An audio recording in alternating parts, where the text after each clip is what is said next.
honest, like what really happened is we were like, we're gonna show the movie, and the studio was like, no, you're gonna show 20 minutes. So we're like, no, we're gonna show the movie. And they're like, it's not done. And I was like, they don't care. Just need you all to be excited and patient. This is a huge honor. This early, They didn't so really have we an want it option. to go I literally well. brought the movie with me on the airplane. Like I have like a folder with like a disc, like a hard drive.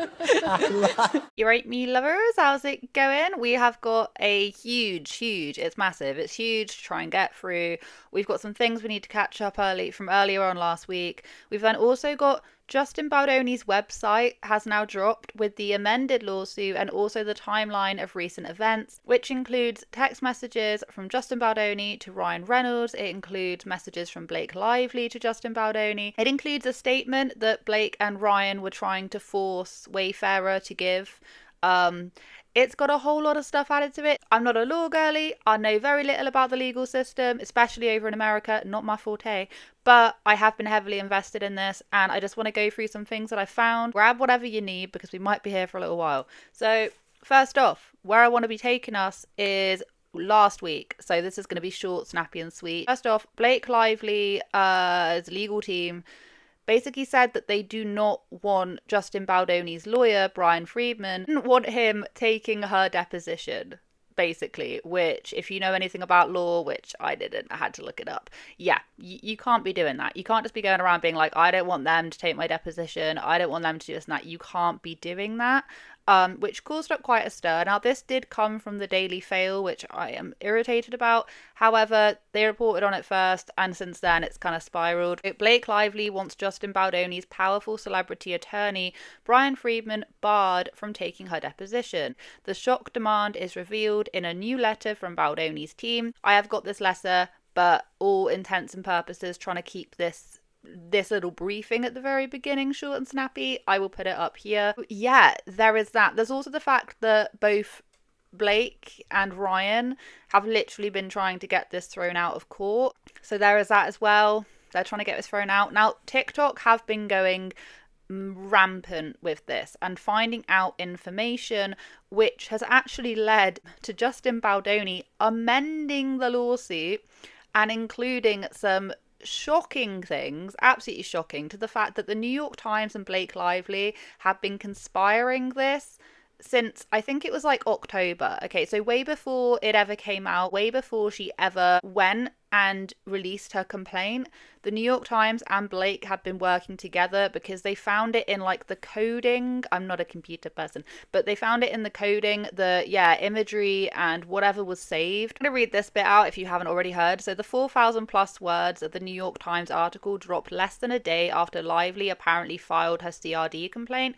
The close coordination between Lively's team and the New York Times, likely over a matter of months before the CRD complaint was filed, is plain and has now been proven beyond doubt thanks to internet sleuths from around the world. Upon information and belief, the New York Times loads images and other data files for its website using a file naming convention that indicates the date that the data file in question was created or loaded onto the website. As members of the public soon discovered that URLs for various images in the article point to dates as early as December 16th, 2024. So if we look up here, so throwing up a load of imagery. It says there is even reason to believe that the Times have been working on the article months before, at least as of October 31st, 2024. Careful observers reported that viewing the HTML source code for the article revealed references to a message embedded generator that referred to a date of the 31st, 10th, 2024. I always find that so difficult, like reading backwards, because we put our days, months, years. Anyway, complete side note. This is what the internet sleuths were doing last week over on TikTok. I saw it all with my beady eyes. It may seem unsurprising and even respectable that a news organisation should work for weeks or months before publishing a purported investigative report, but the significance of the timing of these elements of the defamatory article is that they strip away the legal shields that Lively, the Times, and the other Lively parties were likely relying on to protect their malicious acts of defamation, such as the litigation privilege and the fair reporting privilege. I mean, there's pretty undeniable proof going on over here that, Lively would have then filed her complaint, but then even before she's filing her complaint, she's already, given information to the New York Times. yeah, from a legal perspective, that ain't looking good. That would pretty much put it on the grounds of the fact that they're actually the ones that are trying to organise this smear campaign.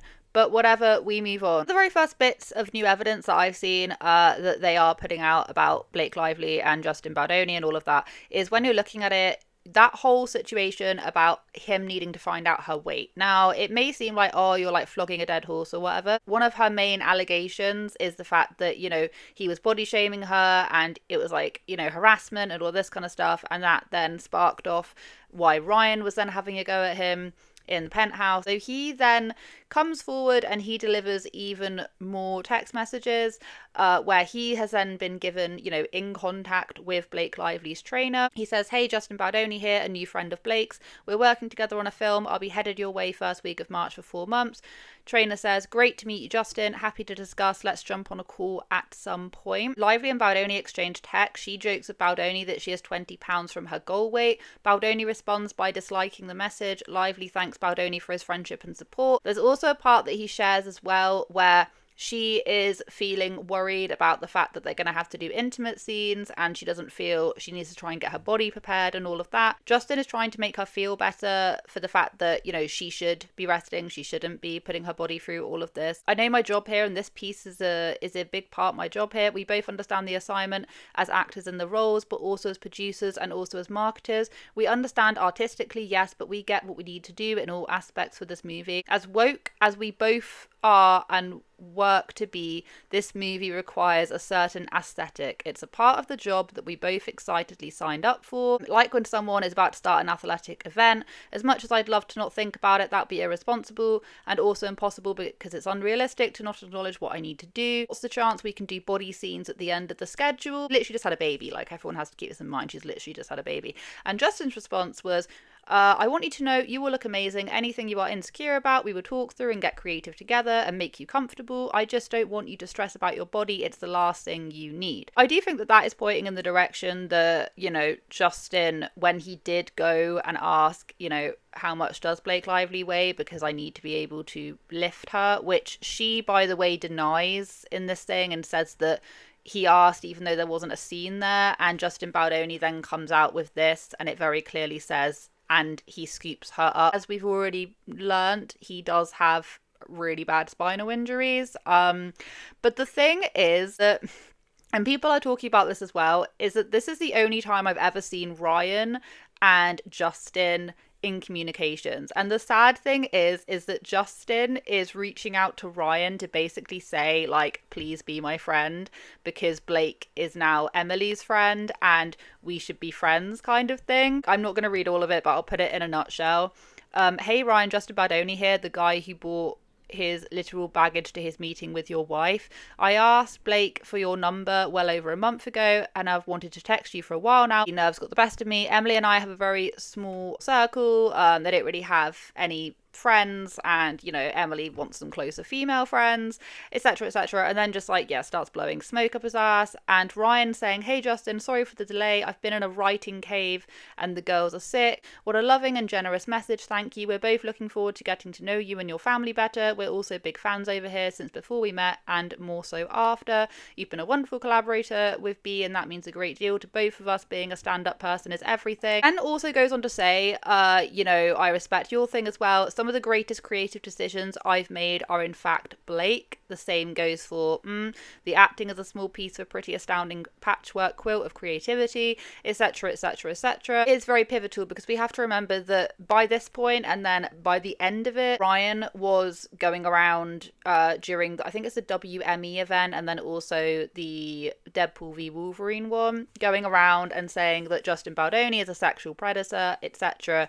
And it was at that point that Justin then hired the crisis PR team. The beginning seemed perfectly happy, but then of course we know that that did not. It does also say that apparently Lively shares with Baldoni that she has strep throat and Baldoni offers to send her some amazing gut health, blah blah blah, and then gets her into contact with a holistic coach person. Lively says that actually this was a weight loss specialist. To show text messages from him and Blake's just like, my body is all out of whack, do you mind passing along her number? I want to be sure she's not waiting on me, all this kind of stuff. We get on to the dreaded rooftop scene, and yet we have another one-liner that people are pulling out all over again, where Blake Lively is basically talking about being flirty and yummy. By the way, I think that the way in which Ryan speaks to Justin, Justin speaks to Ryan, Blake speaks to everyone. I don't know whether or not it's just like actors or creatives. I'm pretty sure it is. But I do get a little bit like, oh God. Basically, the rooftop scene saga, right? I never read the book for one, but as soon as she saw the script for the rooftop scene, I don't know what it was, but she wanted that scene. The rooftop scene is the pivotal moment where she went, I want to try and take over things. Okay. It was basically the first bit where Justin was like, okay, all right, and Blake started changing round things. Blake was asking for the scripts. New scripts coming to you shortly. We worked on a lot of the Lily and Ryle stuff to make it more playful and sparkly. Thank you for giving me my new favourite word. She says, so excited to read Monday. Love a sparkle pass. Neat cute scene is to me the most important scene in the movie, sets the tone and needs to feel extra special. You okay if I play around with some of the dialogue to give her a bit more agency and fun and send it to you? It'll affect some of your lines too if I switch out some of hers, but anywhere we can amp their verbal ping pong volley, I think we'll be cooking with gas, right? Reel the audience in and make them fall in love, etc. He goes, F yes, I couldn't agree more. It's what I tried to do in Last Pass and some of what I was hoping we could do together. Blake then says, you're the absolute best, thank you, and what you did inspired me. I love what we're gonna do. He then goes and says, I can send you my pass at the roof or just read with you when we get together next week. Let me know what you prefer. If you knew me in person longer, you'd have a sense of how flirty and yummy the ball busting would play. It's my love language. Spicy and playfully bold, never with teeth. And him serving it back to her is just as important. Now, I'm not an actor. I'm not an actor, actress, whoever, whatever. But when she's saying, if you knew me in person, you'd have a sense of how flirty and yummy. However, she's not meant to be playing as herself. She's meant to be playing as Lily Bloom. Blake and Lily are not the same person, but she's talking about Lily as if you knew me in person, you'd know that I'm a ball buster and I'm really flirty and yummy and like, ee. But we're not talking about her. We're talking about a character.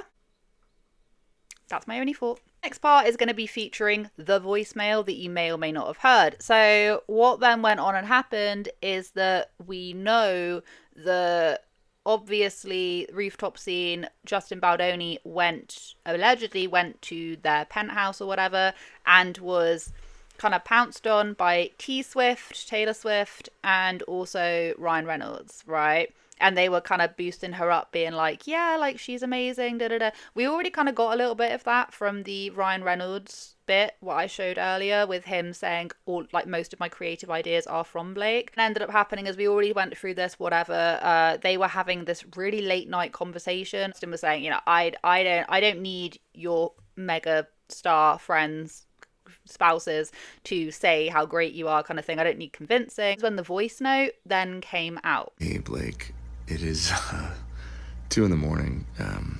Hopefully this does not wake you up. Wow, there's so much I want to say to you, and I hope that we can FaceTime or see each other in person soon and get to talk more. But I'm just gonna send you a few thoughts, and hopefully it's not gonna be more than a few minutes. But that I don't have the best track record. I don't think either one of us have the best track record for our voice memos. I'm gonna start with an apology. Man, reading the second part of your message, my heart sank, and I'm really sorry.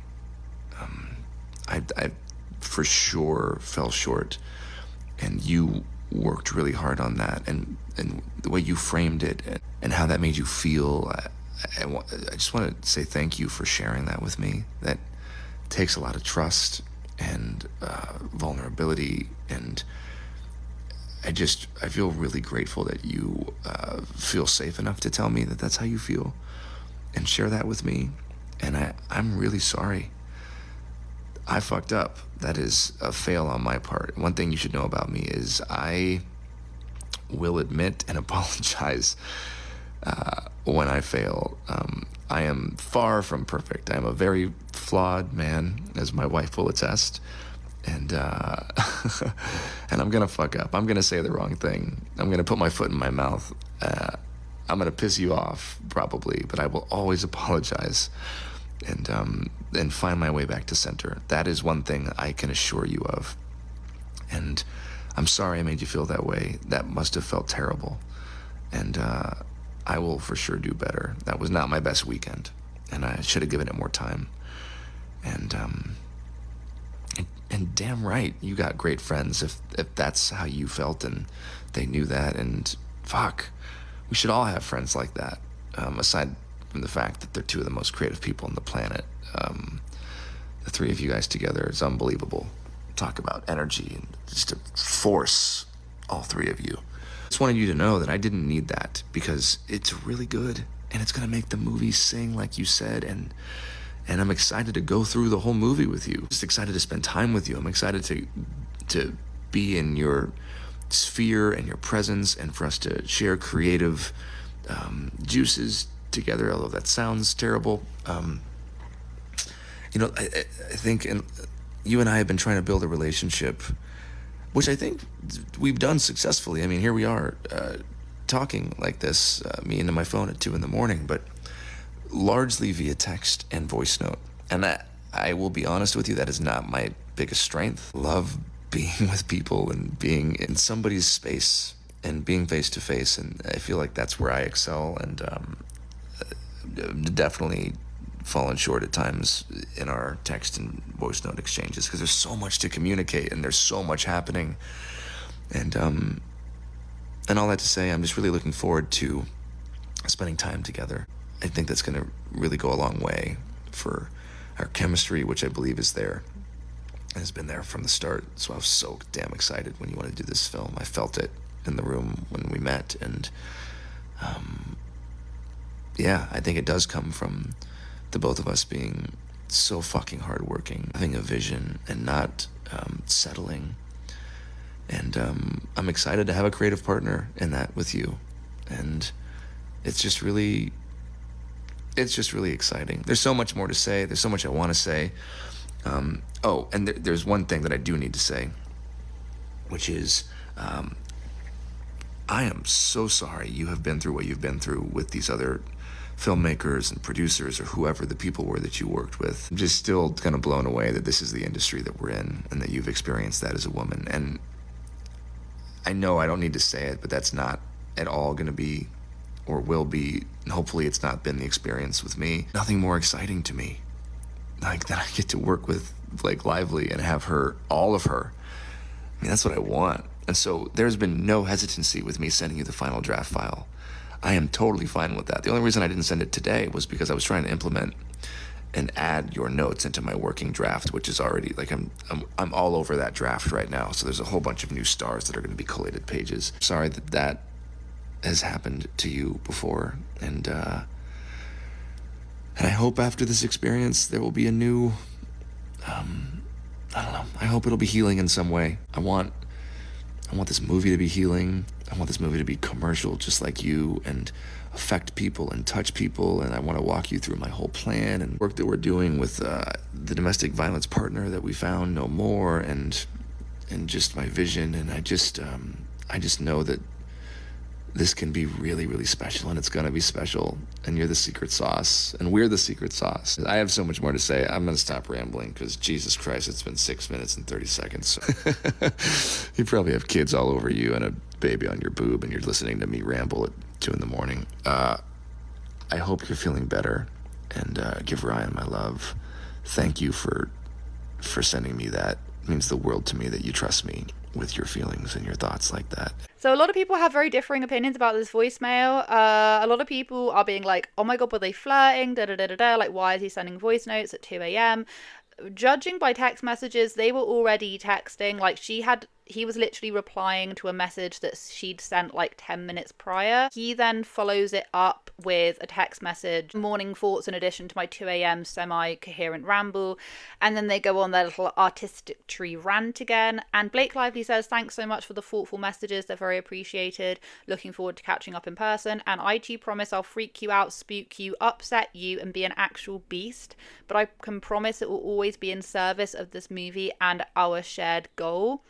But I will Also, apologize. I appreciate being able to communicate openly always. Before we even get into that, a lot of people were saying like that's a bit crossing a boundary. I think they were always messaging like this. Them leaving voice notes to each other was just like a general thing. I think that's the conclusion I'm coming to. If you read a lot of their text messages, they talk like this all the time. It's not just Blake and Justin, because Ryan and Justin were doing it as well. Do you know what I mean? Like they all talk like this. Like it's very deep. It's very like, I don't know. I couldn't do it. He does say thanks for the thoughtful message. The great thing about this, and I will leave everything linked in the description box, is that I am reading off of the timeline event. So this is April 25th, 2023. So it's really easy just to be able to like know exactly what is coming along. Of course, I did read the amended lawsuit where he also mentions Nice Pool as well. Nice Pool comes up in this, which yes, Gordon Reynolds was in fact thanked in the end credits of It Ends With Us. It's a new thing from the wardrobe people. One of the things that Blake did after the rooftop scene is she then tried to take over wardrobe. And it says from the line producer, wardrobe's budget for spending is 185k. Normally wardrobe overspends and then does tons of returns and ends up in budget. Our wardrobe team told me they'd spend about 500k, but then land back at 185k once returns are done. To date, they've already spent 615 and they need their cards all replenished because they've only shopped for Justin and Blake. They had to reshop everything for Blake after creative changes, but it's a lot of money. I trust them, of course, but want to keep you all posted as this is way more than I've ever seen wardrobe go over budget with the initial spend. Now, ironically, I did actually find this video, which is mentioned in the lawsuit actually, which we're going to get onto in more detail in a minute, where she is once again talking about, I don't know what it was, like leggings or something is being spoken about, but she does mention her wardrobe quite a lot. And the other thing is I have the cutest jeans ever that I'm wearing tomorrow night. Also not sponsored. But they're really, really cute. And they've got flowers on them and they're cut out. And then Colleen saw my jeans and then she was inspired because she loves me. And she got these cute flower jeans. And I was like, oh my gosh, we're going to be jean influencers. The interesting thing about this, if you're able to get the timeline of relevant events and you're able to look at it, it makes it so much easier. If you're anything like me, you struggle reading lawsuits. You go through and everything is just so very well put, timeline of order, so it's really easy for you to see kind of where things are going wrong. So before the writer's strike, before they had to halt production and Blake Lively came back, before that had ever happened and she was like, I'm not coming back to work unless you guys sign this, before that had ever happened, she had already taken over the wardrobe, she'd already rewritten loads of things and was changing the scripts on a daily basis. Tony and Wayfarer, everyone was just like, I don't know what's going on. There's text messages to prove that. Already started asking for the dailies. He'd already started wanting a lot of control. He continued even during like the writer's strike and stuff. She was continuing to ask for the dailies. As August 25th, 2023, as promised, Baldoni reaches back out to Lively and shares with her his favourite scenes, expressing his excitement to show her more in person when they resume production. Sending you over one of my favourite sections. I won't be posting or sending anything to anyone after this, but I'm excited to show you more in person when we come back. He'd also given her like a matcha machine or something, and Blake said, thank you so much for the matcha machine. That was very thoughtful. Now, August 17th, Lively's agent and manager reach out to Heath requesting that Baldoni fly to New York to show Lively the assembly cut of the film. We have to remember, this was before she came back with her 17 points. This was before. She's not happy with the fact that she's not able to gain access to the dailies, so she basically says like, can I have Justin fly out to me and I can have a look at it. As Lively's agent, Blake would like to see the cut this week if possible. Hate to make him fly out, but if that is how he would like to do it, she gets it. I assume she's just going to intro it, awkward otherwise. Jamie Heath said, Justin is very much looking forward to sharing the rough cut with Blake in person. As mentioned, he has not nor will be sending any links as he's still in his director's cut. He's 4 weeks in and breaking until we have concluded shooting. He is not available to fly there as of right now. So they're basically saying no. You still have to wait. Blake, you still have to wait. So this is November 9th. On the very day the SAG whatever strike ended, Baldoni, the studio, and the producers were eager to resume production. However, their plans were disrupted by an unexpected email from Lively's lawyers, and that is where a 17-point list of non-negotiables was coming in. I did not realise. I'm not sure why I didn't realise. Maybe my eyes were deceiving me. But there's more to that list of non-negotiables, her, saying that she was harassed. There's more than that. So like I've just said about her asking for things, literally saying, I will fly you out. I will fly him out just to gain access to this film. I want the dailies. Everyone's saying no. Like, no, Blake, no. Like, just rest. Your writer's strikes, you know what I mean? Just rest. This is Wayfarer counsel to Lively's attorney. In an effort to keep us on track with finishing the film, I'm writing to address what I understand to be a few things that your client needs moving forward. Namely, the one-liner, the new pages, and seeing the rough cut of the unfinished movie. We are prepared to send the one-liner and the new pages when you give us the go-ahead. Just need to know the best way to get them. As for the rough cut, we can offer to show the movie at any screening facility of Miss Lively's choice within the New York area. Please let us know if you want to move forward. And then November the 13th, 2023, after some back and forth with Lively's counsel, the Lively's camp response made it clear that the list was not open for negotiation. In a nutshell, after this had happened, because I don't want to keep on going through the stuff we've already gone through, after this had happened, they basically ended up caving because Blake was like, I'm not going to come back to work unless we get all of these hit. All of these hit. The harassment things, and then also I want access to all of the things.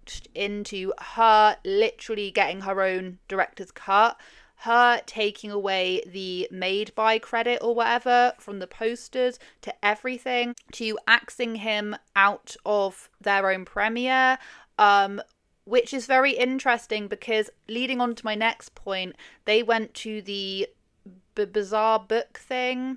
They went there and they weren't even supposed to take everyone. I think they were literally only supposed to take like Colleen Hoover and Blake, and then I don't even know if Brandon or young Lily was supposed to be there. Even says it in the lawsuit, is that basically Blake even admitted it herself. She went and she literally stole like the film. Brandon hasn't seen it, so we're gonna sit through it. But Just listen, know it's literally, this is not a bit. It's literally not done. So like to be honest, what really happened is we were like, we're gonna show the movie, and the studio was like, no, you're gonna show 20 minutes. So we're like, no, we're gonna show the movie. And they're like, it's not done. And I was like, they don't fucking care. It's true. They're like, if everything's not perfect and it's not done, and what if we're gonna change things? I was like, these are the people who authored the success of the book. Like, you guys are what matter, and like you guys seeing the movie is like so important to us. So. It is an early cut, and yeah, we're so excited. And like busing 2,000 people to a movie theater sounds like a chaotic nightmare. So I just need you all to be excited and patient. This is a huge honor. This early, so we want it to go well. I literally brought the movie with me on the airplane. Like I have like a folder with like a disc, like a hard drive. At this point, they've given her access to things. It still says April 30th, by the way, before the book bazaar.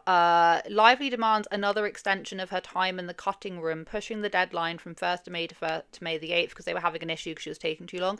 Adding to the audacity, Lively insists that Sony and Wayfarer hire her personal editor, someone she had worked with previously, most notably on projects with Reynolds. It also kicked out the music people as well and replaced the music people that they'd already paid in full. Keith is informed that Lively had told Sony Marketing that she would refuse to approve trailers, TV spots, digital marketing assets if Baldoni's acting credit appeared alongside hers. So this was an absolute nightmare, really quite ridiculous. Sony by this point were like, I don't care what the hell happens, we're losing money, this film's going to be a nightmare if you do not get this out. Sony, Jamie and I has gotten Blake to approve the trailer we want with our narration, the chair kick, and Blake is calling Taylor to approve the song. She of course just reached out saying she's asking for time with the editor. Sony says, you guys don't want to play ball, you are going to delay and greatly hurt the movie.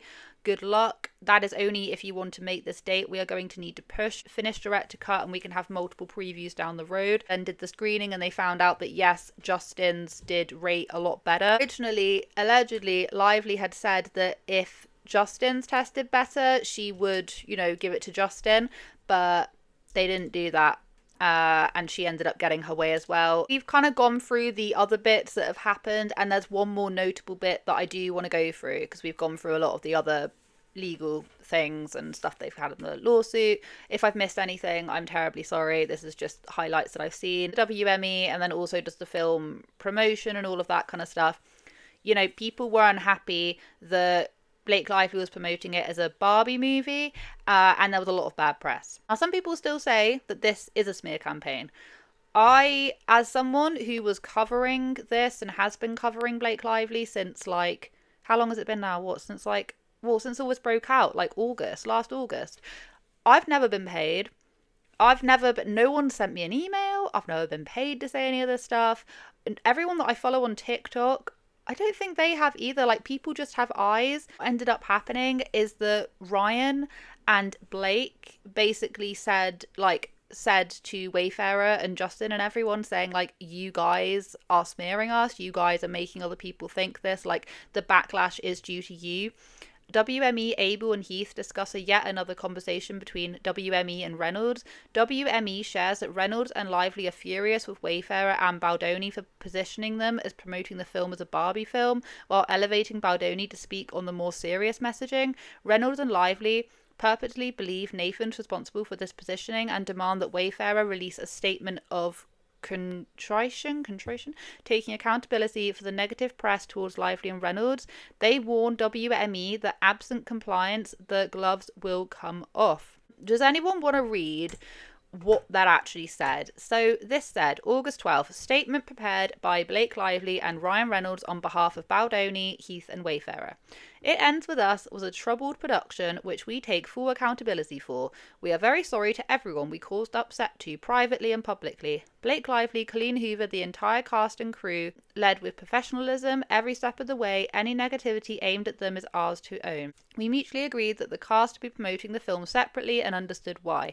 We have always said we are not perfect, and even if unintentionally make mistakes, we will always own them. We hold ourselves accountable. It is not anyone's job but ours, and that's part of being man enough. By the way, he has like a podcast called Man Enough or something. We all practice what we preach. We are learning and growing from the experience, and we thank everyone for their patience as we find a better way to proceed. We are very proud of the film and the welcome arms that it's been received. Part of our work is to have uncomfortable conversations for public growth. The film is doing that on screen, and we're doing that off screen. Thank you to the cast, crew and public for the opportunity to be imperfect and to be given the space to learn and grow with humanity and dedication. Yeah, so they wanted them to read that out, which obviously they didn't do. And this has now happened. What are my final thoughts? Because this isn't my final thoughts, because I'm blatantly going to cover more stuff that comes out. Oh, by the way, the court date is set for like 2026, so we could be here for a very long time. But what I'm going to say is that after looking at the recent events, the timelines, which I honestly would recommend if anyone's confused about the timelines, just go. I'll leave things in the description box because it's a lifesaver for someone who has a bit of a scattered brain. I will say is that it is undeniable at this point through the evidence that they've shown that Blake Lively was trying, she was trying to get access to that film, and every single step of the way they were telling her, no, you can't edit this, no, you can't have the dailies, no, Justin does not want to fly out and do this. Even before then, the wardrobe, she took over the wardrobe. The rooftop scene, she started editing. There's text messages to prove the producers and the editors just being like, what is going on? She did try and take over production of this film. It is also undeniable that in her, list of negotiables, when they were talking about this, she wanted the film.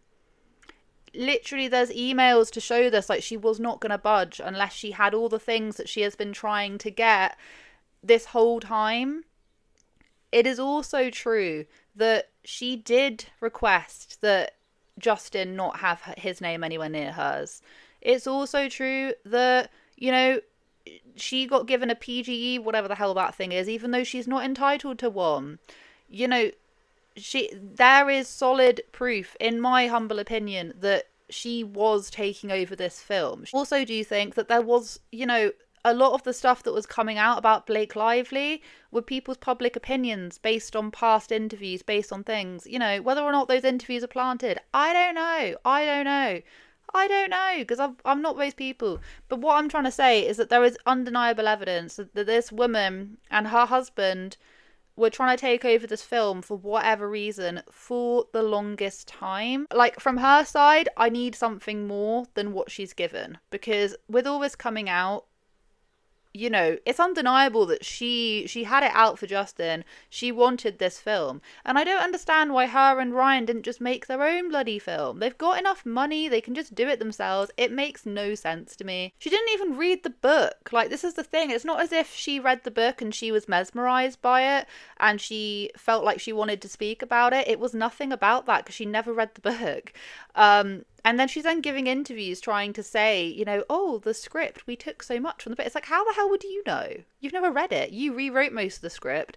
And you're not even reading the book. I think that, you know, Colleen is a great filmmaker, and she was very generous about the fact that, like, you know, I think that Christy Hall did a great job transcribing and adapting and growing the screenplay from the book. Like, she lifted all of the right heart and soul from the book and all of the through lines of the character and the stories and I think the anchor points that resonated most with audiences make sure that we're not just making a replica of the book if it isn't always the best and most authentic choice for the moment. And I think because of that, it's a very true adaptation of the book. Like, it is very, very, very true to the book, and in so many ways that is even outside of the book slightly, because everybody came to it given the authorship to bring the most honest performance and the most honest interpretation and the most honest pieces of themselves as storytellers to the film. Why, honestly, this makes me think so little of Colleen Hoover, because if someone had taken and adapted my book and not even have read it and be profiting off of it, I would be absolutely furious, because you're changing things in it. You ain't even read the book. How can you change things and write scenes and write lines when you haven't even read the source material? That doesn't make any sense to me. At this point, is it even based off of a book if she's going around changing everything? This has gotten extremely long, but I hope I delivered that, like, concisely-ish. I will leave everything linked in the description box. Go and check it out. I hope you guys have a wonderful day wherever you are in this world. Take care of each other, take care of yourselves, and I will catch up with you guys in the next video.